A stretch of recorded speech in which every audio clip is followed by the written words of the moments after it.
청취자께서 보내주신 아일랜드 골웨이에 대한 이 자료 묶음. 와, 정말 흥미롭게 봤습니다. 네, 저도요. 아주 다채롭더라고요. 여행 블로그부터 현지인 추천 가이드, 또 유학생들을 위한 팁까지, 심지어 날씨 정보랑 온라인 포럼 토론까지 있으니까 정말 골웨이라는 도시의 여러 얼굴을 한 번에 보여주는 것 같아요. 맞아요.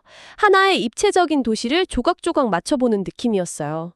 그래서 이번엔 저희의 목표는 명확합니다. 그냥 뭐 스페인 아치, 협스트리트 이런 유명한 것만 훑는 게 아니고요. 이 자료들을 통해서 골웨이의 진짜 속살을 한번 들여다보는 거죠. 펍의 라이브 음악은 어떤지, 숨겨진 골목엔 뭐가 있는지, 또 현지인처럼 골웨이를 즐기는 법은 뭔지 이런 것들요. 아주 좋은 접근인 것 같아요. 이 자료들이 사실은 골웨이가 왜 아일랜드의 문화 심장이라고 불리는지에 대한 단서들로 가득 차 있거든요.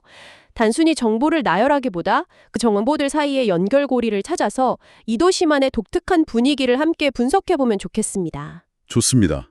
그럼 바로 골웨이의 심장박동 소리가 들리는 곳, 펍 문화부터 시작해볼까요? The Irish Road Trip이라는 가이드에서 최고의 펍으로 꼽은 두 곳이 눈에 딱 띄네요. 더 크레인바하고 티그톨리. 먼저 더 크레인바. 여기는 일주일 내내 그것도 1층이랑 2층 양쪽에서 전통음악 라이브가 열린대요. 와, 일주일 내내요. 네, 오래된 스타일의 잔에 기네스를 따라주는 그런 디테일까지 상상만 해도 분위기가 그려지죠. 특히 2층 공연장이 50명에서 70명 정도만 들어갈 수 있어서 일찍 가야 한다는 팁이 있더라고요. 아, 50명이면 정말 가깝겠네요. 그렇죠. 연주자 숨소리까지 들리는 그런 거리에서 음악을 듣는 경험. 와, 상상만 해도 전율이 느껴집니다. 그리고 다음은 티그콜리라는 곳인데 아일랜드 이름이라 발음이 조금 어렵죠. TIGCHOLI. 여기는 월요일부터 토요일까지 저녁 6시와 9시 반, 하루에 2번씩 라이브 음악 세션이 열린다고 해요.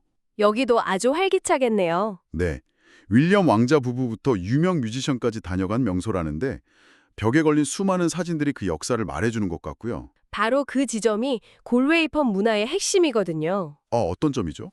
이 펍들이 그냥 술을 파는 곳이 아니라는 거죠. 골웨이가 음악의 수도라는 명성을 얻게 한 말 그대로 살아있는 문화 공간인 거예요. 한 학생 가이드 자료에 정말 인상적인 문구가 있더라고요. 이것은 관광객을 위한 쇼가 아니다. 아, 현지인들이 함께 모여 연주하는 것이며 그 에너지는 엄청나다. 이 한 문장이 모든 걸 설명해 주는 것 같아요. 관광객으로 꾸며진 무대가 아니라 그냥 그들의 삶 속에서 자연스럽게 흘러나오는 음악. 이게 바로 골웨이 음악의 진정성인 거죠. 와, 진정성이라는 키워드가 확 와닿네요. 다른 펍들도 약간 그런 느낌인 것 같아요. 티그 낙타는 아늑한 분위기에 겨울에는 진짜 벽난로가 타오른다고 하고, 또 게러번스 바는 위스키 시움 플래터도 유명하지만 그 자신만의 서빙 해치가 있는 작은 골방, 너그라는 공간이 있다는 묘사가 특히 기억에 남아요. 아, 그 너그가 사실은 그냥 아늑한 공간? 그 이상이에요. 아, 그런가요? 네, 그게 아일랜드 펍 문화의 정수를 보여주는 아주 중요한 디테일이거든요. 과거에는 여성들이나 사제처럼 좀 공개된 장소에서 술 마시기 어려웠던 사람들이 이용하던 일종의 비밀스러운 공간이었어요. 들으니까 전혀 다르게 보이네요. 그렇죠. 단순한 아지트를 넘어서 그 시대의 사회상이 담겨있는 역사적인 공간인 셈이죠. 그리고 이런 음악적 에너지는 펍 안에만 머무르지 않아요. 퀸스트리트의 재즈 나이트처럼 다른 장르를 즐길 공간도 있고, 또 자료에 따르면 골웨이 길거리 버스킹은 어떤 콘서트 무대와도 견줄 만한 수준이라고 하잖아요. 맞아요. 그 표현 봤어요. 결국 음악이 특정 건물에 갇혀 있는 게 아니라 골웨이라는 도시 전체의 공기처럼 흐르고 있는 겁니다. 도시 자체가 하나의 거대한 무대인 거죠. 근데 골웨이의 매력이 그렇게 시끄럽벅적한 곳에만 있는 건 아니잖아요. 그렇죠. 반전 매력이 있죠. 그 뜨거운 에너지를 뒤로 하고 한 걸음만 벗어나면 완전히 다른 얼굴을 만날 수 있다는 점, 이게 정말 흥미로워요. 자료들마다 현지인처럼 탐험하라고 조언하는데 그 첫걸음이 바로 산책로인 것 같아요. 유명한 솔테일 산책로도 좋지만 조용한 대안으로 클라다와 사우스파크가 여러 번 언급되더라고요. 네, 저도 그 부분이 인상 깊었어요. 팍 트인 바다 전망에 알록달록한 집들, 그리고 바람 많이 부는 날에는 카이트 서퍼들로 하늘이 가득 차는 풍경, 정말 그림 같을 것 같아요. 숨겨진 공간들도 정말 매력적이고요.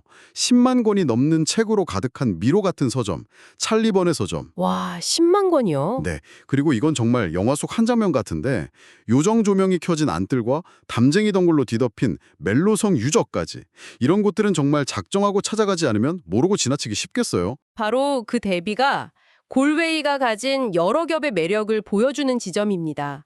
활기 넘치는 도심 바로 옆에 이렇게 평화로운 자연과 고독한 역사의 공간이 아무렇지 않게 공존하고 있다는 거. 아, 이건 마치 계절에 따라 도시가 전혀 다른 얼굴을 보여주는 것과 같아요. 시끄러움과 고요함이 서로를 밀어내는 게 아니라 오히려 서로의 매력을 더 돋보이게 만들어주는 거죠. 학생 가이드에서 찾은 실용적인 팁들도 재밌었어요. 재사용 컵을 가져가면 카페에서 할인을 해준다거나 아, 네, 환경도 생각하고 좋네요. 독특한 옷을 저렴하게 구할 수 있는 자선 상점들. 특히 수요일이 새 물건 들어오는 날. 이거 진짜 현지인 아니면 모르는 거잖아요. 맞아요. 그런 게 진짜 정보죠. 그리고 그 정보가 청취자께는 단순히 돈을 아끼는 것 이상의 의미를 주거든요. 어떤 의미죠? 그런 팁을 따른다는 건 여행객의 시선에서 벗어나서 그 도시의 생활 리듬에 스스로를 맞춰보는 행위인 거예요.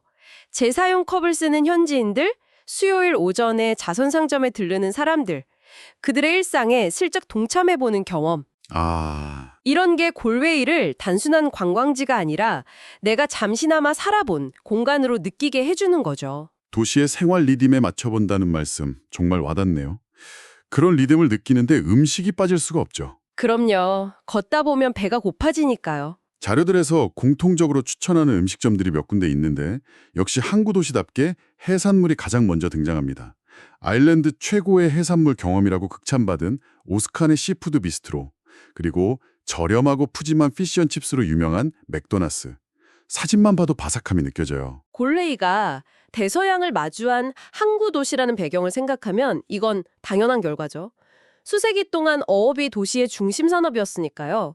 여기서 중요한 건 그냥 신선하다는 사실을 넘어섭니다. 그날 아침에 잡은 연어, 대서양에서 건져 올린 굴이 저녁 식탁에 오르는 것.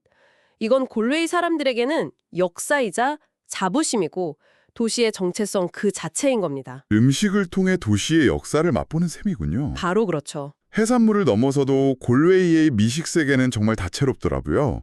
현지 유기농 식재료를 쓰는 카이 레스토랑이나 미쉐린 스타를 받은 22코스 테이스팅 메뉴의 아니아르 같은 고급 레스토랑도 있고, 와, 22코스요? 네, 또 스페인 타파스를 맛볼 수 있는 카바 보데가, 포르투갈 음식을 내는 알마 레스토랑, 학생들이 줄 서서 먹는다는 숯하면 시안 스트리트 푸드까지 정말 전 세계의 맛이 골웨이라는 작은 도시에 다 모여있는 것 같아요. 물론 아늑한 카페들도 빼놓을 수 없고요. 여기서 아주 흥미로운 패턴이 발견돼요. 방금 언급하신 고급 레스토랑부터 저렴한 길거리 음식점까지 장르를 불문하고 공통적으로 강조하는 게 있거든요. 그게 뭔가요? 바로 신선한 현지 식재료입니다. 아, 맞네요. 결국 펍의 라이브 음악부터 레스토랑의 식재료까지 골웨이의 매력을 관통하는 하나의 키워드는 아까 이야기했던 진정성인 것 같아요. 관광객을 위해 꾸며낸 맛이 아니라 바로 그 땅과 바다에서 나온 것, 그 지역 사람들이 매일 즐기는 것 자체를 보여주는 거죠. 음식도 그 철학의 연장선인 셈입니다. 또 현지의 맛을 즐기다 보면 자연스럽게 이 도시가 품고 있는 시간에 대해 궁금해지는데요. 그 이야기의 중심에 바로 스페인 아치와 클라다 마을이 있습니다.